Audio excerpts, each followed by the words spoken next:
everybody. I am Ms. Karen at Adams Memorial Library. Welcome to June's Bake-A-Tale program. So Bake-A-Tale is the program where we talk about books and a recipe and crafts, and they all kind of go together. So we have kits available in the children's room. We have a whole lot of kits. So please come in and get yours, and then you'll be able to make the recipe for this month and do some crafts too, and find out about some books that might be new to you that you might want to read for our summer reading program, which has started this month. It started on June 5th. So the theme of this year's summer reading program is All Together Now. So the themes that I chose for Bake-A-Tale for June and July, kind of friendship. And so it's friendship themes. We're all together now, where we can all help each other out.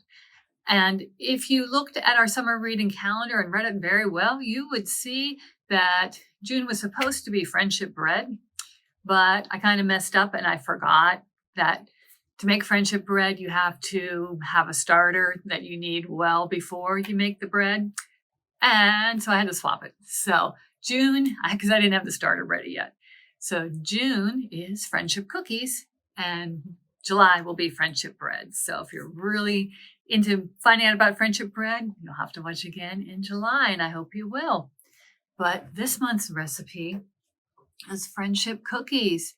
And I don't know if you can see, but they have a whole lot of stuff in them, because the idea for friendship cookies is that you make them with your friends, and each friend who comes to help bake can choose something to add into the cookies. So you can add in lots of different things and then blend it together. And it's like blending together people's different personalities to be friends. So cookies are all together now with lots of ingredients. And the crafts that I have for you this time are also kind of things that seem to me to be sort of like friendship and something that you could share with a friend, like friendship bracelet. You see my bracelet there? This is the easy peasiest friendship bracelet in the world, but I really like the way it looks, and I hope you will too. So I'll show you how to do those. And for summer, big, beautiful flowers. Actually, mine turned out big, and I think it's pretty nice. So it depends. How big you make the center of the flower determines how big the flower is going to be. So mine turned into a bit of a giant flower, but I think there's nothing wrong with that. It's like a really colorful sunflower, and I can keep it or I can give it to a friend. And the other craft for this time is, well, it's called a heart wreath.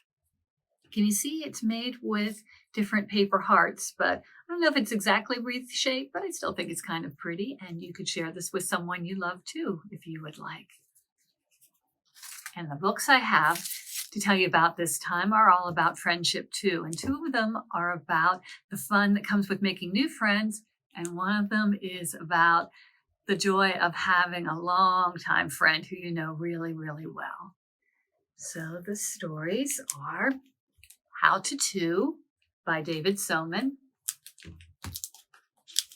Words to Make a Friend, a story in Japanese and English that was written by Donna Jo Napoli and illustrated by Naoko Stoop, and My Friend John. This is an older story, and it was written by Charlotte Zolotow, and the illustrations are by Amanda Harvey. So let me tell you just a little bit about these stories. So if you are at the park, it is a lot of fun to play by yourself, but you know what else might be fun?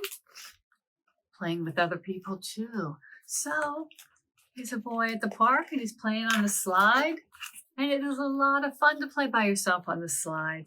But then you see somebody sitting by herself on a seesaw. Well, if you're going to be on the seesaw, you definitely need to do that. So this is How to Two.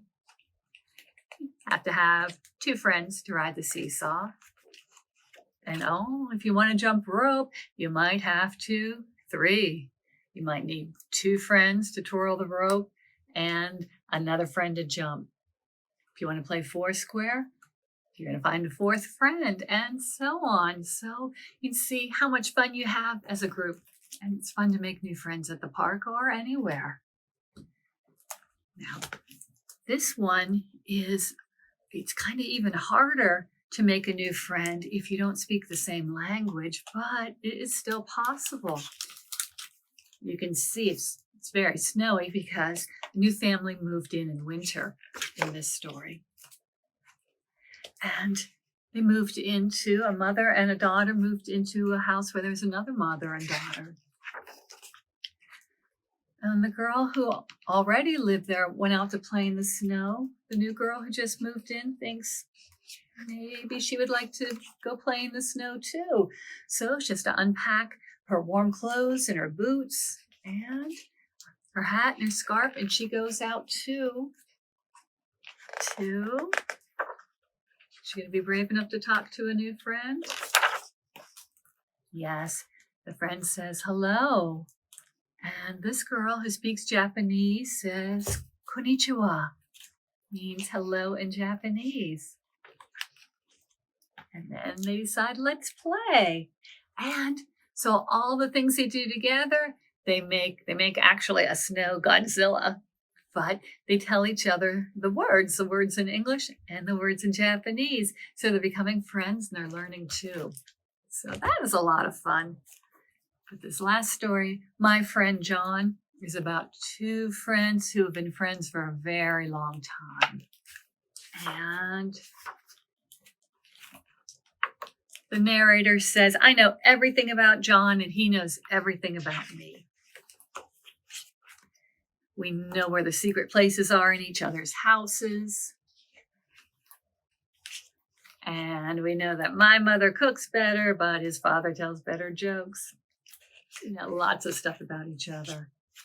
And he can't spell and I can't multiply, but we help each other like friends do. So this is all about the joys of having a really special friend who knows you really, really well. So I hope you would like reading all of these stories about friendships, and you can read them while you're baking your friendship cookies. So that might be fun. Or you can read them before you make crafts together, and that can be fun too. So let me tell you a little bit more about the cookies. So these cookies are called friendship cookies. And like I said, you can invite some friends over and make them together. The recipe is kind of pretty much sort of a basic chocolate chip cookie. It's not hard to do, but the fun part is that you can make them different each time because it has the recipe has all kinds of ideas that you could put in. Now I put 6 things in mine. It was all me, but I pretended that I had 5 other friends helping. And so in mine, I put chocolate chips and toffee pieces and some walnuts and raisins and dried cranberries. And one of the options was sprinkles. And you know, if I have a chance to use sprinkles, I'm going to put sprinkles into my cookies. So it came out all kind of multicolored. But the other things you could put in broken pretzels, it said. You could do white chocolate chips if you like those. You could put in potato chips, crush up potato chips. It is up to you, whatever you would like. And I have to say, the recipe is a little bit vague about how much to add in. So I used 2 cups altogether of add-in stuff. So I had my 1 cup measure, and first time I put 3 different ingredients till it added up to a cup, and then I dumped that into the dough, and then I did it again with the other 3. So if you want more, you can try more. This worked out well. You have to make sure you're going to have enough batter left to hold the cookie together. So that was what I did. And as always, when you're baking cookies or baking anything, remember to always bake with an adult because it is more fun to bake together. And it's especially fun when you're making friendship cookies. Okay, make these heart wreaths. You will look in your kit and there will be a bunch of construction paper in different colors. A sheet of not sure how many colors, but a bunch of different colors. So you can decide how you want to make your wreath. If you want to use some of the same colors, if you want to use different colors, you're going to make 10 hearts all together to put them together like this. So whatever colors you decide you're going to use of your construction paper, you're going to need to cut strips that will be the whole length of the paper, but only 1 inch across. So each of your strips will be 1 inch across. So if you're using one piece of paper, you just cut 1 inch pieces all the way across. Once you have 10 of them, you will take each strip and then fold it in half, crease it like that. And then you're going to take these two ends and bend them in to make a heart shape. And so you'll put some glue on each of these. You might have to hold it together, hold the sides together a little bit. And you'll do that for all of your 10 strips, and then let that dry for a little bit till the glue is, has good hold. And then you will take all of these hearts and you're going to glue them side by side into a row of 10 hearts. So you glue this one to this one and on like that, and then you'll let the glue dry for that a little bit. So once the glue is dried for that, for another 15, 20, 30 minutes of your row, you're going to take that row, you'll have two ends, and then you're going to glue those together, the sides of those. So at the end, all of your hearts are going to be connected in a circle. And then that one you might need to let dry a little bit longer. You want to make sure it doesn't fall apart if you were hanging this up or giving it to somebody. So maybe let that dry for an hour or so. And if you'd like, you can we'll have some ribbon in the kit. You can poke holes in. I poked the ribbon through, tied a knot on this end, poked it through.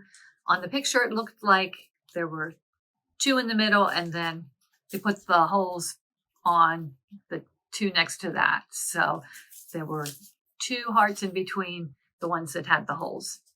Put the ribbon in this hole, tied it on, and then you're ready to hang it up. If you decide you don't want to do it this way, you could try gluing your hearts in a row and hang it up and down like that. But however you'd like it, you can give it to somebody to show how much you like them. You can decorate. You can use it as a nice summer decoration. You are also going to use that paper in your kit to make these paper flowers. So the first thing you will do is decide what color you want the center of the flower to be, and then what color you want the petals to be. So I did mine all multicolored. Find something round at your house to make the circle. And I actually made 2 circles and put them on the front and the back, and I'll tell you why in a minute. But if you have a smaller circle in the middle, you can make the petals smaller. If you have a bigger circle like this, your flower is going to be bigger, but it gives you more room to glue all the petals to it. And these I did, let me find those, thinner. So the hearts were 1 inch wide. The flower petals were half that size. So these ones that cut 1/2 inch wide. See how 2 of those will fit on the inch wide ones. So these were thinner. Once you have all your petals ready, you can decide if you want them to be long petals like this. If you want them to be shorter petals, you can cut them off. You can cut them any way you want. But once you have them and decided how long you'd like them, you're going to glue them together at the bottom to make a little loop like this. And again, you're probably going to need to hold it a little bit until let it dry till the glue dries. If you're going to make shorter ones, you would just glue it up here and you could cut this part off. Then once they are all glued and ready, you're going to take your circle that you cut out and glue these to it. So it would be a loop here, and you will just glue them all the way around. The directions said it might help to do 4, and maybe do 1 here, 1 here, 1 here, and 1 here. So 1 at the top, 1 at the bottom, and 1 on each side. And then you can start filling more in between those. And, once I got started, I kind of kept going and going and going and going and putting more and more and more petals on mine. So I don't know if this is a flower that would ever be found in nature, but it makes me happy to look at it. So once you have decided how many petals you have all your petals on. I had so many that's why I put the second uh, circle on top. So then it was kind of smushed together and it would hold on a little bit better. Then I didn't have to worry about my petals coming off. So once I'd let all of that dry, in the kit there will be green paper straws, and that's what you can use for your stem. So you can put some glue on the back of one. I decided the back was going to be where I was taping. So this is my front where the straw is not attached. So my front, on the back, I put some glue on and then some tape. And each of your kits will have a little roll of washi tape on. So you can use fancy tape if you want to and attach your straw stem on with that. And if you want to use the tape to decorate the whole flower or your hearts, you can do that. It's in your kit. It's yours. You can decorate however you would like. And then if you would like, you can give the flowers to a friend too. Another fun thing to do with a friend or for a friend is to make friendship bracelets. There are lots and lots and lots of different ways to make them. There are books in the library you can check out and find out different ways, but I'm going to show you this way that I just found out. It's called a 2-minute twisted bracelet, and I think this is so much fun, and I like how these look, and I think this is just the best craft ever. So I hope you will like it too. In your kit, there's going to be some embroidery thread. So you'll want to find one with, probably need 3 different colors. The twist will look a little more exciting if you have different colors. So pick 3 of them, put them together, line them up, and then you want to wrap it around your wrist about 3 times, because that's how long it's going to shrink up. So you want to make it long enough that it's going to fit around your wrist. So wrap it around your wrist 3 times.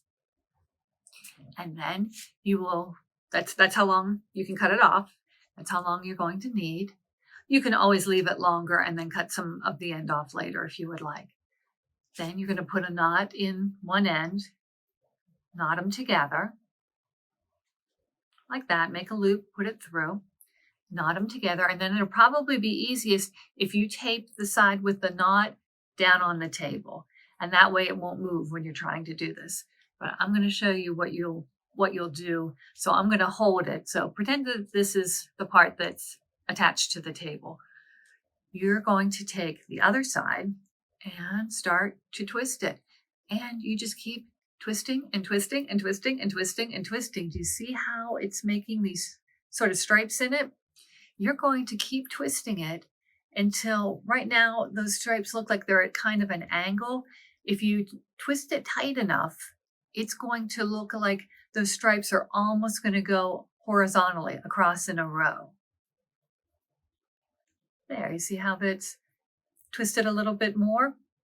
When you have it all twisted to the end like that, you're going to find the middle of it, pinch it in the middle, and pretend this is all twisted. You pinch it in the middle, and then you will hold both ends where the knot is. You can take it up off the table, hold both ends where the knot is, and then you'll let it go. And see it, even though it's not all twisted, it twisted up a little bit. That's what it's going to do. It's going to all twist up. And then it'll look like this. Like this one. So don't let it go, because then you'll have to twist it again. But once it's twisted up in the middle, you will make another knot. Tie it together again, make another knot. And then that's going to be how your bracelet looks. Like this. And remember how we doubled it up? Because it's doubled up, you can go to the end, the opposite of where the knot is, and you can loosen it a little bit. That's what I think this is so great. You don't have to tie it on. You can, see, make the little loop like that, and then take the knotted side and pull it through the loop, and then put it on your wrist that way. And then you don't even have to worry about tying it. And if you want to take it off, you can. Now, this one left me with a little bit too much of a tail, but that's okay with me. I just tucked it in, wear it that way. But, if it does bother you, you can always just tie it down a little further and then trim it. And so that is your 2-minute twisted bracelet, which you can share with a friend if you would like. If you want to make the bracelets thicker, if you have yarn at home, you could try it twisting 3 pieces of yarn together and do it that way. But so those are some crafts that you can share with a friend. There are cookies. You can invite a friend over, ask them to bring something to mix into the cookies, make friendship cookies like that. So please come into the library and get your kit. And this also counts as one of our programs. This summer we have our mystery box raffle for attending a program.